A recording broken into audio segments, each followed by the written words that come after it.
Yes, 3, 2, 1, start.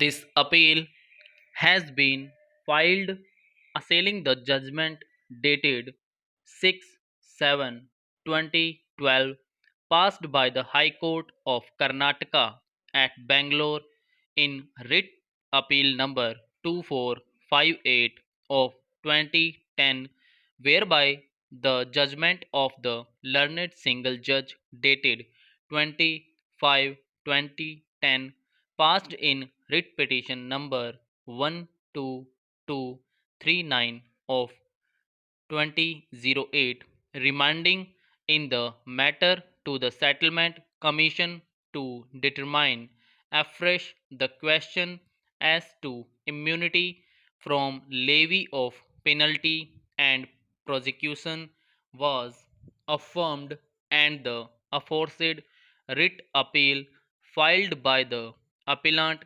herein was dismissed. Stop.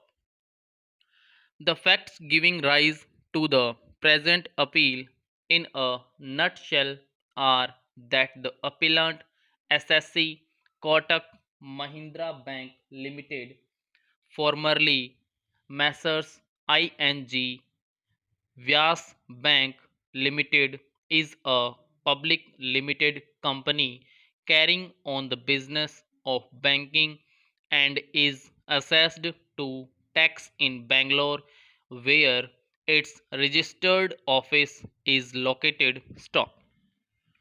Apart from the business of banking, the appellant also carries out leasing business on receiving approval from the Reserve Bank of India, herein after RBI, for short wide circular dated 19 to 1994. Stop. Thus, the appellant derives its income inter alia from banking activities as well as from leasing transactions. Stop. The appellant filed its income tax returns for the assessment years 1994 to 1995 to 1999 2000, and assessment orders were passed up to assessment year 1997-1998, and the assessment for the subsequent years was pending. Stop.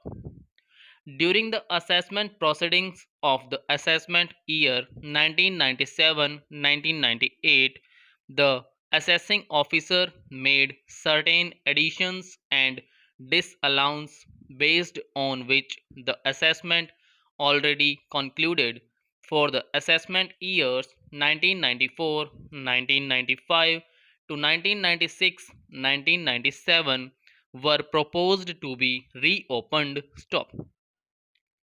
The assessing officer then passed an assessment order dated 30/3/2000 for the assessment year 1997-1998. Stop. The main issue pertained to the income in respect of the activity of leasing. Stop. As per the assessment order, the appellant had been accounting for lease rental received by treating the same as the financial transaction. Stop. As a result, the lease rental was bifurcated into capital repayment portion and interest component. Stop. Only the interest component was offered to tax. Stop. In other words, the appellant treated such leases as loans granted to the purported leases to purchase assets. Stop. In such cases, the ownership of the assets is vested with the leases. Stop. However, the appellant claimed depreciation on those assets under Section 32 of the Income Tax Act 1961, hereinafter referred to as the Act for the sake of convenience, though the appellant was not the owner of the assets for the purpose of the said transactions.